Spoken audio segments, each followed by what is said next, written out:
paix. Qu'est-ce que la paix? Lorsqu'un homme est en sommeil profond, bien que le monde subsiste, en a-t-il le moindre souci? Son mental est tranquille et apaisé.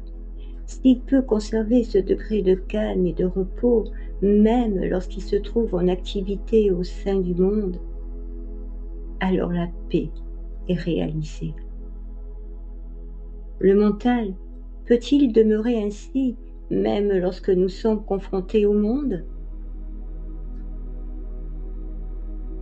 Cela dépend de notre façon d'appréhender le monde. Le mental d'un individu est plus agité si c'est sa propriété qui est pillée que s'il s'agit de celle d'un autre. La perte d'un bien propre cause plus de soucis que celle du bien d'autrui. Pourquoi? Parce que notre manière d'évaluer les choses détermine le degré de plaisir ou d'anxiété qu'elles nous procurent. Par conséquent, si l'on apprenait à voir tout d'un œil égal, le mental demeurerait en paix. Le mental, qui sait que les affaires de l'univers dépassent ses compétences, se tranquillise nécessairement.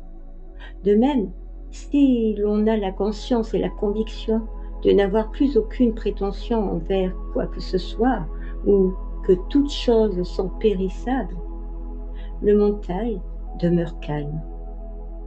Ainsi, la paix s'installe durablement, si l'on porte sur toute chose un regard économe.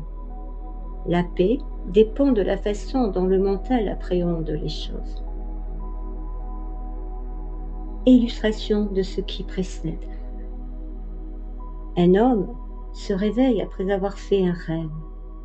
Son mental était heureux ou ennuyé selon ses opinions à propos des choses vues dans le rêve. Mais au réveil, son mental demeure inaffecté par toutes les péripéties du rêve.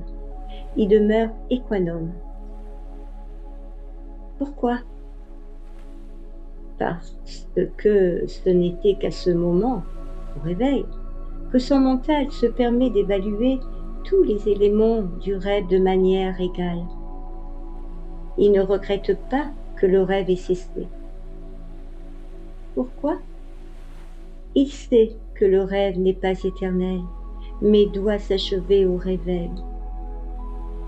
De même, si un homme prend réellement conscience que, tôt ou tard, il ne pourra que s'éveiller du long rêve de la vie en ce monde, son mental deviendra immuable. C'est l'état du calme pur, c'est l'état de paix. Cet état ne signifie pas pour lui la fin de sa relation au monde.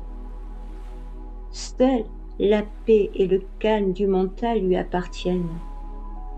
Ses actes ne pourront que s'adapter aux circonstances. Le seul changement qui soit intervenu avec ce gain de la paix mentale est le suivant. Son mental a connu la vérité et réalisé le détachement. Par conséquent, il repose paisible. Ses actes, bien que pouvant varier, demeurent impartiaux, alors que les actes des autres sont changeants, sans pouvoir garder l'impartialité. C'est ainsi que le calme du mental apporte un bien énorme, non seulement à lui-même, mais aussi au monde en général. La paix caractérise la voie de la conduite juste. Un homme marche, une lampe allumée à la main.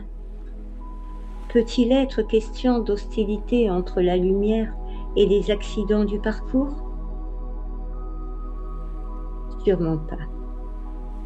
Cependant, la lumière et l'obscurité ne peuvent coexister.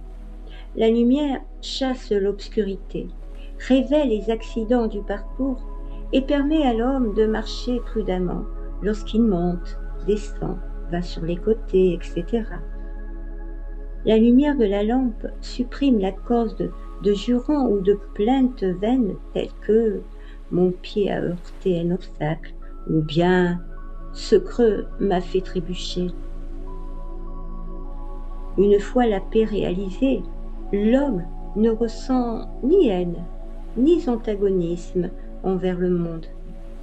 La paix dissipe les ténèbres qui nous empêchent de voir la vraie nature du monde et ses embûches. En l'absence de la lumière, de la paix qui permet de s'adapter aux multiples circonstances, on condamne le monde, lui reprochant ses souffrances, comme on se plaint des obstacles sur un chemin. C'est pourquoi un homme ayant réalisé la paix suprême, après avoir connu le monde comme un rêve compliqué, ne doit pas être considéré comme étant hors du monde, non concerné par ses activités. Au fait, il est le seul à être en harmonie effective avec le monde. Il est le seul vraiment compétent pour être un homme d'action. Ainsi, la paix est le régulateur de ses activités.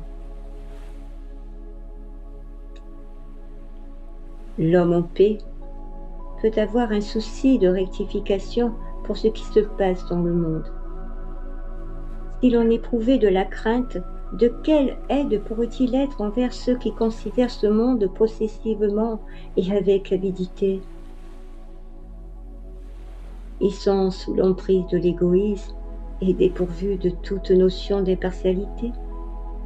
Pour guider l'aveugle sur un chemin, ou traiter la cécité de l'œil malade, on a besoin d'y voir clair.